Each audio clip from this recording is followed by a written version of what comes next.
Fatherland video. We have an Atlantis short story. Read tonight. Lost Atlantis short stories. Forward by Dr. Jennifer Fuller and Flame Tree Publishing. On page 269, we're reading tonight the lost story of Atlantis called Scavengers, written by Neenan.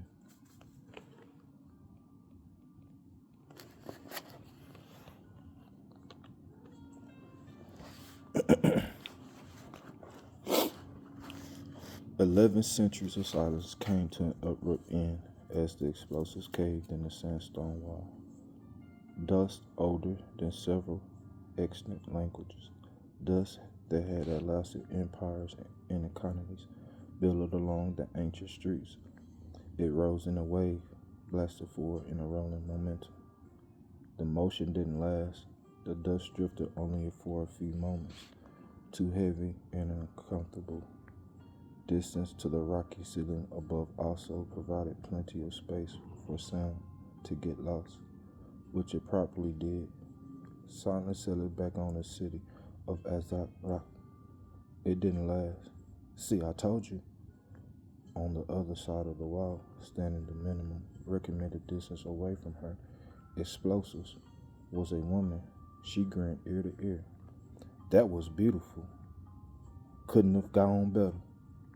Standing in her shadows was another woman. "Oh my God," she squeaked. "I said," yelled the first over the ringing in her ears. "That went really well." Her partner was hugging herself. "Oh my God," she said, slower and reflexively louder. "Yeah, no side effects or anything." There was a pause. The first woman continued to grin, and the second continued to stare and tremble and chew her thumbnail. "Let's wait until we can hear again, I think." They took a few minutes. Jackie Calloway, erstwhile explosives expert, found a nice flat rock and sat for a while. The hole she had made was so dark to see into. The cavern beyond untouched the portable lights she had set up, but she peered in nonetheless. Everything had gone to plan so far on what she knew would be a momentous day for them both. It was all she could do to pace herself. But the city had waited this long for them. It wasn't going anywhere. Sometimes Molly couldn't quite recognize the impulsive dropout who had abandoned their shared course. She had doubts about Jackie's career as an adventure guide, but she had to admit that Jackal carried herself with new profound expertise. A girl Molly vividly remembered as the terror of every party on campus had gotten her down here safely, demonstrating a thorough knowledge of what not to do when spelunking several stories and under sea level. But then she did something like a blowhole in the priceless archaeological find. "I really hope that this was the right idea." "Of course it was," replied Jackie without turning. "You said it yourself, the reason no one found this place before, and you nifty, bat screaming thing." "Seismic reflection," muttered Molly, another reflex. "Right. Of course. No one found this place until you seismically reflected a bat screen down here because the rock was so thick on every side. How else were we supposed to get in?" "I don't know."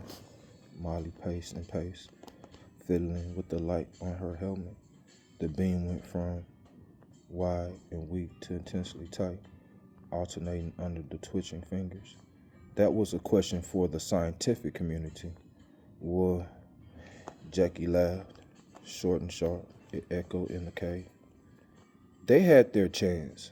No one else of those jokers believed you. You and me just proved everything. One of them, every one of them wrong. With a sudden, graceful motion, Jackie was back on her feet. She intercepted Molly and took her by the shoulders, forcibly ending her pacing. You did it, girl. And now that you're here, all you can do is freak out. Take a moment. You won.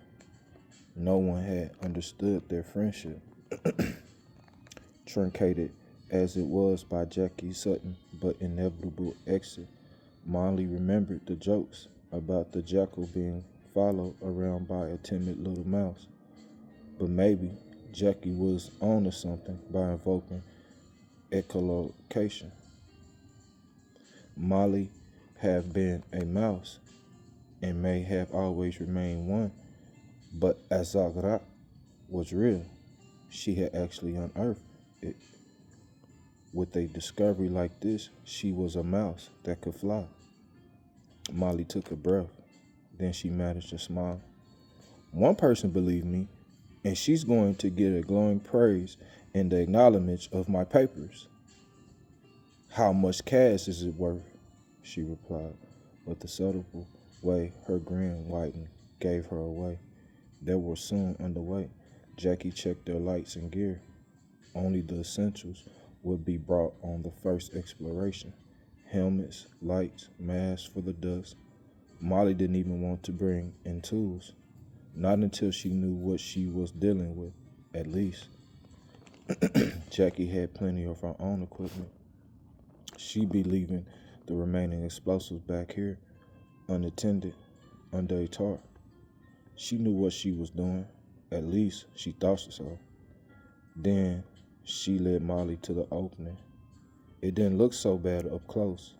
Things had stabilized with no obvious damage to anything significant and just beyond. Well, Jackie waited behind her. I'm not going to step in first. That honor's all yours, soon to be Dr. Rhodes. Thanks, Miss Calloway. Molly's voice came out small, but she did appreciate the levity. It helped her cope with the overwhelming feeling she was grappling with. Her boot made contact with the dust of Azagrak. Another step and another, and she was completely out of the cave. She was here. She was standing in a city of myth. Jackie sidled in after her and gave a low whistle. They were still on the ground, but the tight passages they had navigated were dwarfed by the city's sandstone tomb. They stood among the simple, blocky buildings that may have been homes or shops, but that wasn't all. In the distance, the cityscape peaked in a central district of curving towers. Would you look at that? It really is an entire buried city. But how could it ever? She trailed off when she noticed Molly was absolutely not listening. Her hands shook. She had been right all along. The readings from the seismic reflection had seemed so outlandish. Unlike Jackie, she could forgive all her peers and superiors who insisted it must have been a mistake, but she still wasn't ready to be faced with the truth. Molly Rose, humble, postgraduate researcher, had uncovered an entire lost city. The possibilities were staggering. It was hard to breathe, not simply because of the mass. Where could she have even begun? With a thorough examination, obviously, but with an eye to what and with whom. She would need a team, a full complement of researchers to assist her. But first, she would need proof, but that would require announcing to a minimum the academic community, but more probably the entire... Hey, Ma, You still with me? Molly made herself take a breath, even constrained by the mask it held. Yeah, I'm just... How about, said Jackie, getting close without crowding her, we take a little stroll downtown. That sound good to you? More breath, steady. Perfect, yes. Let's find a century. That would be a good start. After you. Every footstep echoed here. After so much stillness, the slightest motions of two scavengers felt muffled. The silence was as thick as the dust. After so long, it had become choking, almost solid, impossible to break. So, what are you hoping to find? Anything in particular? Molly was overstimulated. Her feet were carefully picking their way down a street that her mind was trying to fathom no one had walked for centuries. As her eyes strained against the dark to make out details, now she was supposed to talk, too. Well, so much really. I researched everything I could about Azagrak before we got here, but the information was all old and flowery. Yeah, myths. It's like finding out Saint Nick really did move to the North Pole. Not quite. No, it is. Molly sniffed, praying that Jackie wouldn't ruin this with her chatter. But when they made it to the central plaza, they both fell silent. The streets were cramped and uneven, much like any other city from any period in history, but they opened out to an agora that seemed perfectly circular. All the architecture of Azarok funneled to this central point. 5 towers of varying heights but shared design stood before them like the world's largest fairy ring, stone mushrooms reaching in the vein for sky. Incredible, Molly's voice felt even smaller. To think these are still standing after this time. Jackie knew this was an important sight, one she was privileged to see firsthand, but she preferred the look of wonder in the companion's eyes. Well, she smirked, indicating the empty archway carved into the nearest tallest tower. Why not wander inside? Her smirk died when wordlessly Molly began to move forward. Oh, Ma, honey, I was joking, easily outpacing her. Jackie planted herself between Molly and the tower. There's no way that's safe. Let's stay outside for now, okay? Molly hesitated. Jackie's idea made sense. She wished it didn't. She didn't make eye contact. Instead, her gaze was aimed over Jackie's shoulder at the entrance to the tower. Even with her light shining directly at it, the interior was total mystery. The darkness was thick and immovable as the stone around it. We've come this far, she said, quiet but firm. I need to go further. I get you're enthusiastic, but it's seriously a bad idea to enter any of these structures. They could collapse right onto us. They haven't collapsed in centuries, Jackie. Haven't had the visitors that long either. Come on, there's so much else to look at. Don't you want to find a nice pizza or something? Her smile faded. Molly's eyes were still fixed. She knew how important this trip was, but seeing her friend so overwhelmed was unpleasant. Worse, being brushed off after working so hard stung.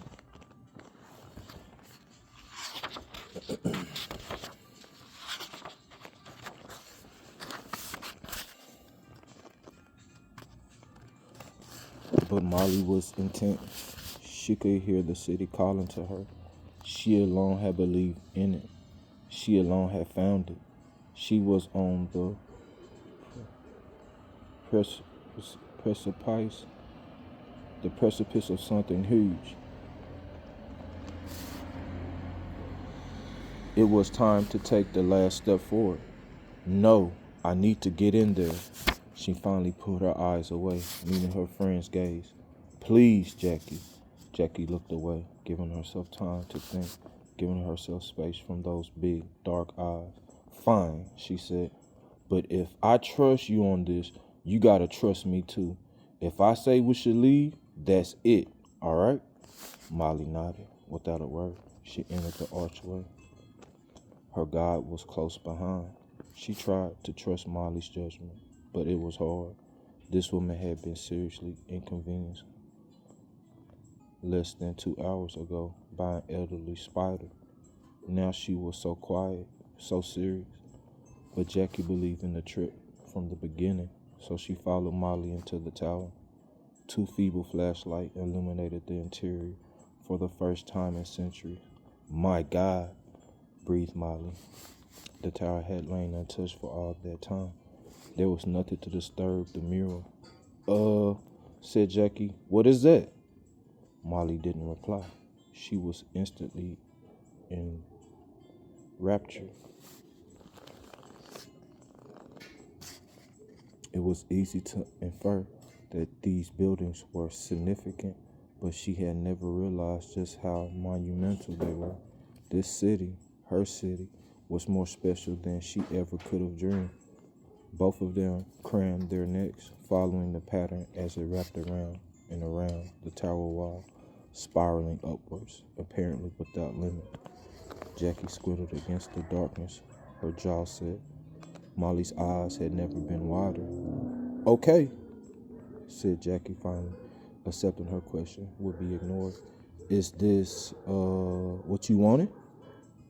It's better, much, much better. Molly dumped her backpack on the floor, recreating the early explosion of dust in the miniature, and rifled hungrily for her sketchbook. I'll have no trouble convincing people to come back, not when they see this. Wouldn't a photo be better? Molly grunted an afterthought, pencil in shaking hand. She set to work. Jackie had readied herself for this moment. She knew her expertise didn't extend past the city walls, and she had been prepared to stand back and let Molly do her thing. In fact, she had looked forward to it, but this wasn't what she pictured. People who remember Jackie's student years often struggle with her new career. She knew Molly did, but there was no contradiction between the girl she had been and the woman she had become.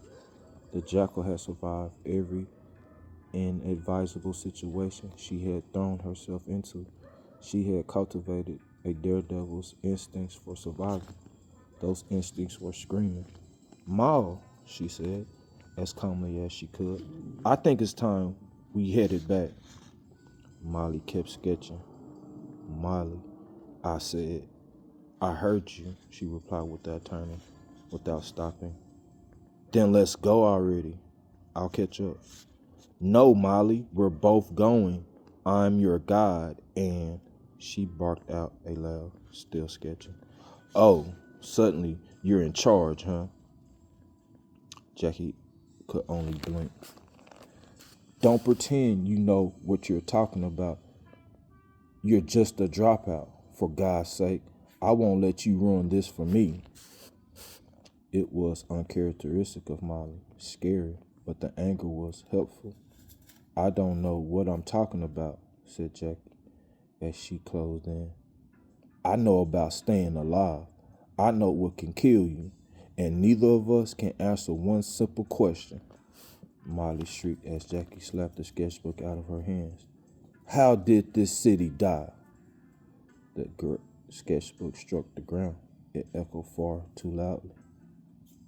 But that was the point, Jackie. Trepidation turned to the outright fear. The city was still. It was silent, but would not assume it was empty.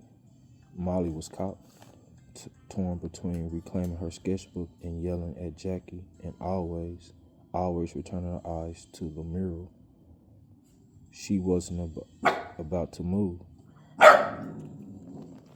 "You ready to go to bed? You ready to go to bed? Come on. Let's put the bed dog in the bed, y'all." Come on. Let's go to bed. All right, I'll see you tomorrow. Come on. Get in the bed. Come on.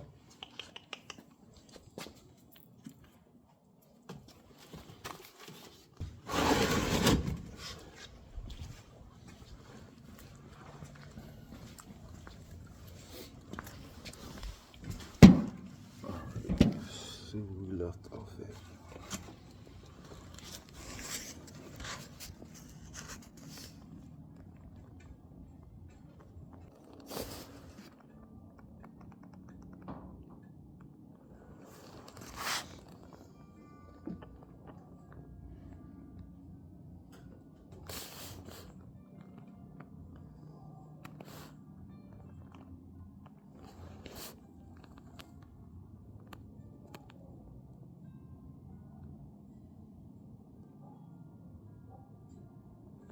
That was the point Jackie's trepidation turned to outright fear.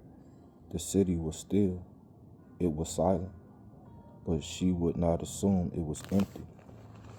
Molly was caught, torn between reclaiming her sketchbook and yelling at Jackie and always returning her eyes to the mirror. She wasn't about to move. Jackie dealt with her last dregs about doubt. What if she was wrong? She had been wrong before, plenty of times, so be it. She just wanted the chance to be wrong again. Knowing Molly wouldn't listen to her, she acted directly. Instead, she grabbed the smaller woman and ran. "What are you doing? We're too close to. I was about to. Get off of me, you idiot." Her protests and their unsteady, pounding footsteps should have echoed. They didn't. Azarok suddenly felt far too small. It was crumpled around them, the walls closing in, unwilling to relinquish its fingers, guests, and centuries. Molly tugged and tugged against the other woman's grip. "Why are you doing this to me?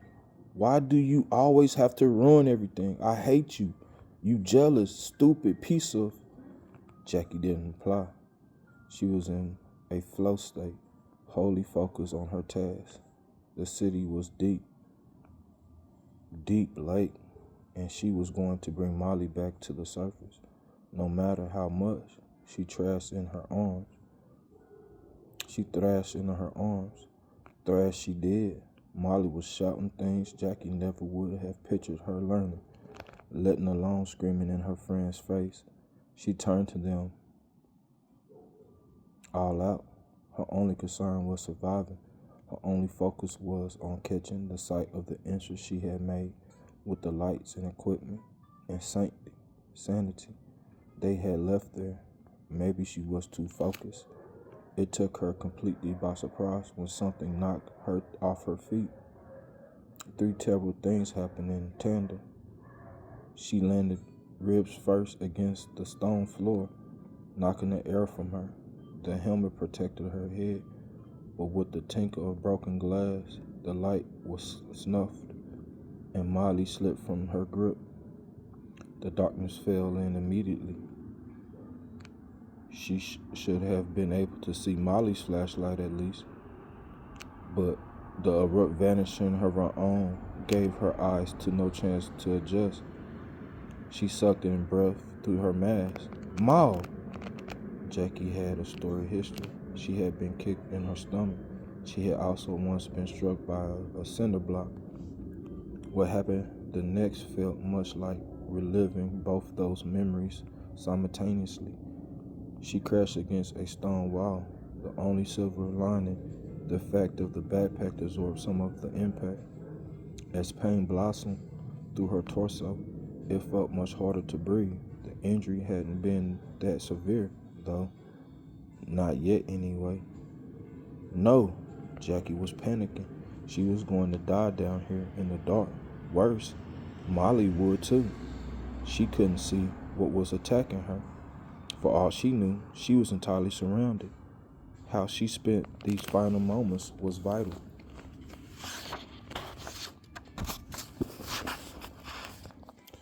Some of it was instinctive. She curled up, protecting her stomach from further hits, and she shifted her legs, striving at least died on her feet. But all that was automatic. There was only one thing on her mind. Molly, she shouted at aloud as she could, an act of defiance against the thick, crushing silence. You keep running for the exit. I swear to God, you better. Another impact. This one caught her arms instead, but it was still enough to cut her off. She couldn't even tell what was hitting her. It didn't feel like a fist or foot, but the third and fourth and fifth blow were delivered with the kind of unsteady brutality she thought was exclusive to humanity.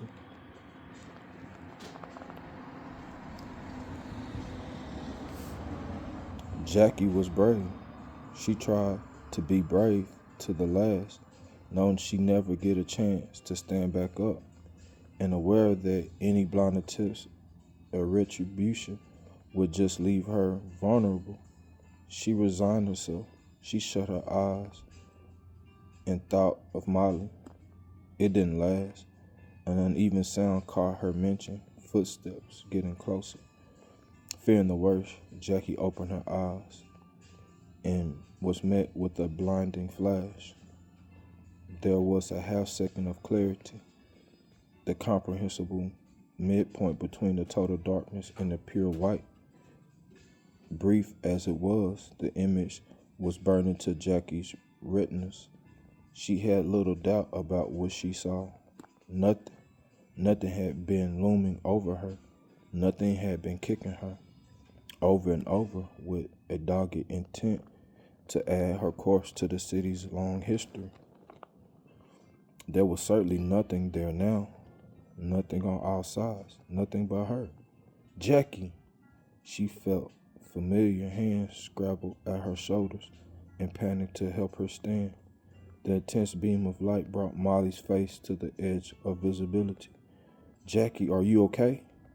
I'm really had a hangover's worse than this, she said, and meant it.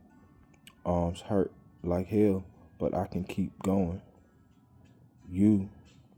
I'm fine. Listen, I know. Jackie pulled herself to her feet, pawing at the wall behind her without the slightest hint of archaeological guilt. You sure don't want to go back to your precious mural? What? Jackie could make only Molly rapidly blinking. No, I want to leave. Yeah, she said, all too aware they were surrounded on all sides by nothing. Led the way. She took Molly's hand, holding tight, and they went. It wasn't the sprinting pace Jackie had set earlier. Now they moved with the deliberate, steady moment hikers use to distance themselves from predators. Screaming and flailing could have earned another round of kicks. Jackie didn't know. She wasn't sure of anything. For all she knew, they returned to the exact site of the explosion, finding a perfectly smooth cave wall. Nothing but the spike, the ache in her arms, her grip on Molly never wavered. That much she could do. In fact, she was faring better than her friend. She could feel a tremble through the connection, and Molly's breathing was uneven. It could have been the exertion. She knew it wasn't. You're doing great, she mumbled. Just a little further. That's it. If she spoke with enough calm certainty, she could convince them both. It paid off. They both saw the walls around them start to sharpen. They felt their eyes adjust to another light source. There, said Molly, just ahead. Should we? Yeah, said Jackie, who was already moving forward. Pick up the pace. The last few meters were a mad dash. Jackie braced herself for another blow, another unseen assault. She refused to let go of Molly, not this time. It never came. They reached the threshold, passed it. Their footsteps echoed lightly in their little cavern, suddenly loud. All their equipment was right where they left it. Jackie moved immediately for the extra explosive. Molly sucked in a breath. Yeah, that place, Jackie. I know, soft. Molly looked like she was on the verge of tears. Jackie wanted to chalk that up to raw relief. She didn't. We'll talk about it, she promised. Once we got a roof over our heads. Okay. For now, she said, trying to find words that would sound insane to her own ears. Why don't we close the door we made? I know your research here. I know the researcher here, not me, but no, Molly found herself, stood firm. You're the safety expert. We'll do what you think is best. Great, because I say we bury this whole place. Jackie nodded to herself, almost businesslike, almost normal. Give me just a second. I've got enough to cave in the chamber, which is our best option. Jackie, I know. Someone's going to come back here eventually. Maybe even us if we have the stomach for it. But no, that's not what I'm asking. Molly met her gaze. There was a certainty in her eyes Jackie had rarely seen from her. Can I light the fuse? Jackie paused. Then, despite the pain and adrenaline and unanswered question, she rediscovered her grin. Anytime you want, hon. Another blast, another long silence.